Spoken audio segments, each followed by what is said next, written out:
Echo Ministries, and we're here at Mudbone LLC that's incorporating the Portland, Oregon Food Bank, and they have an awesome food system here that educate the impoverished of the community.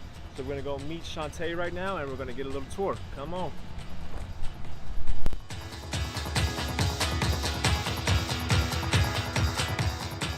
Wonderful Shantae right here. Thank you very much for having us.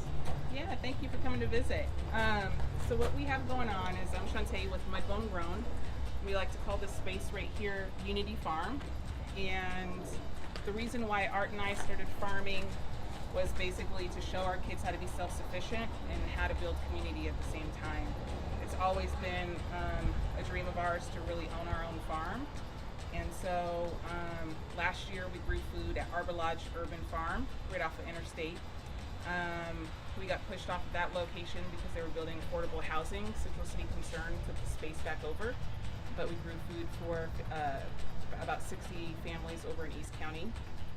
And so once we got displaced from that property, we started looking for more property to basically build community. We couldn't start any of our programs and stuff without actually having a physical space, which the issue of gentrification and people being displaced has been such a common theme that there's not any really community spaces for people any longer.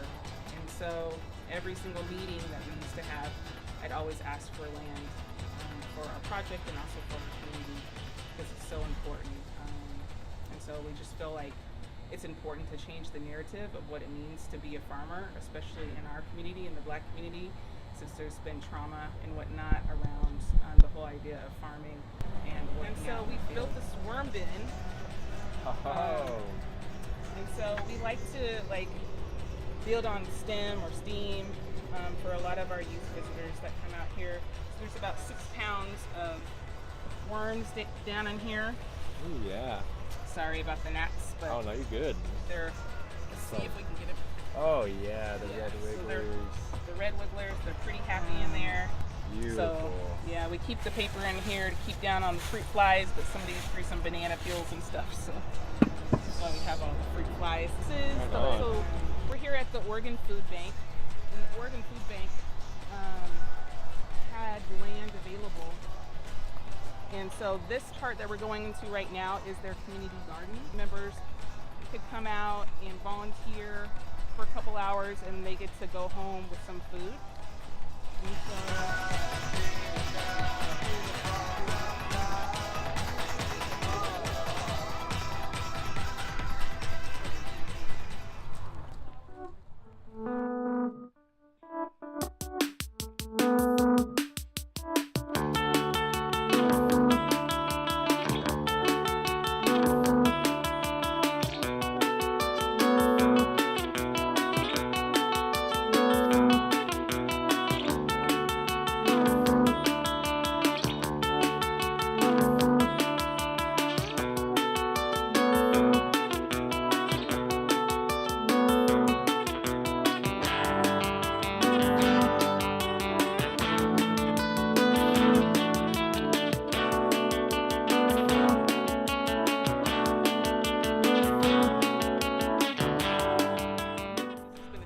for quite some time. I want to say maybe almost 10 years. Yeah.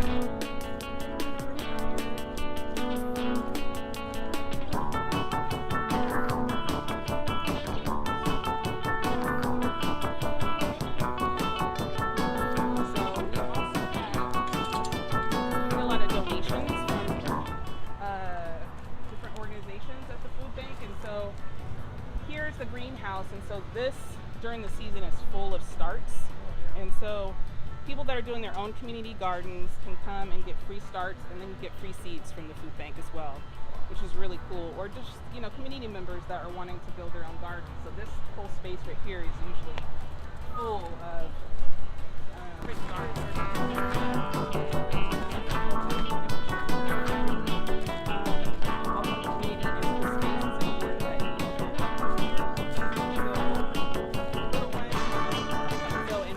on it. So we got the materials from Rebuilding Center. These come up so that we can turn it over. So we've got to build another set like this. so that we can just turn it from Each bin. each, yeah.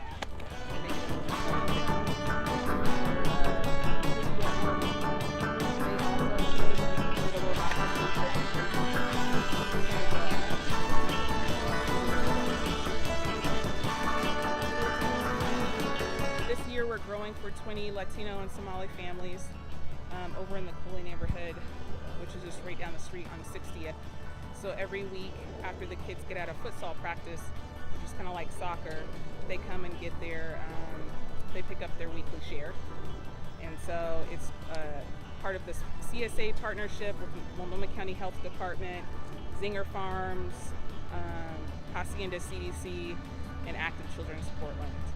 And so we do have a community health worker that works with us, since a lot of our CSA members are only Spanish speaking and we don't speak Spanish, and so it's nice to have a community health worker that really works with the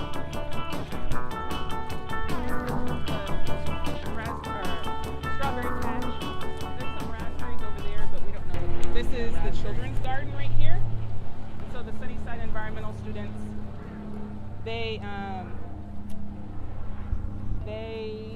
help to manage the space.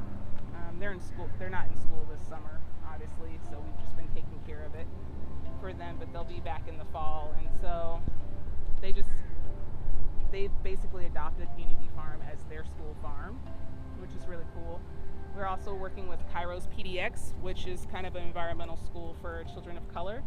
And so we're still, they're a year-round school, Portland Public School, they're a charter school. And so we're trying to get them out here. We also we've had Urban League families come out and work in our garden. We've had Camp Elso, which serves children of color around environmental justice issues and farming and STEM stuff. We have every Tuesday Pathfinders. It's an organization that works with youth that have parents that are incarcerated or formerly incarcerated, to give them different opportunities, and also helps them to visit their parents. And then we have Morrison Family Services that basically works with undocumented youth, and they've been coming out every Tuesday to work in our garden space. We also have special needs. We have a lot of partnerships. Yeah. We have a special needs group that comes out every Wednesday. They lost their community garden, and so they come here and work with us and just enjoy the space and go home with some food and whatnot. This is one of our special projects. We like to call it the Insect Hotel. And so you can see it's really buzzing. Yeah. And so we got the pallets.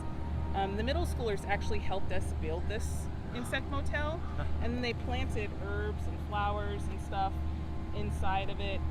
Some of this stuff was art found on the street, and some of it's from a rebuilding center. Some cool little supplies. So this is the Oregon Intertribal Breastfeeding Coalition's Women's Wellness Garden. So we invited them.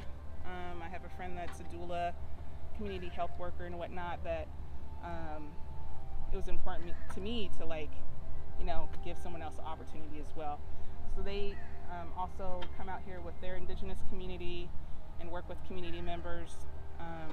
Sky is the one that works with the Pathfinders group that works with children that have parents that are incarcerated. And so she works with them out here in this space. They mostly grow medicine. This is where we all share the space. This is our office. We have a lot of community partnerships. We're very excited this year.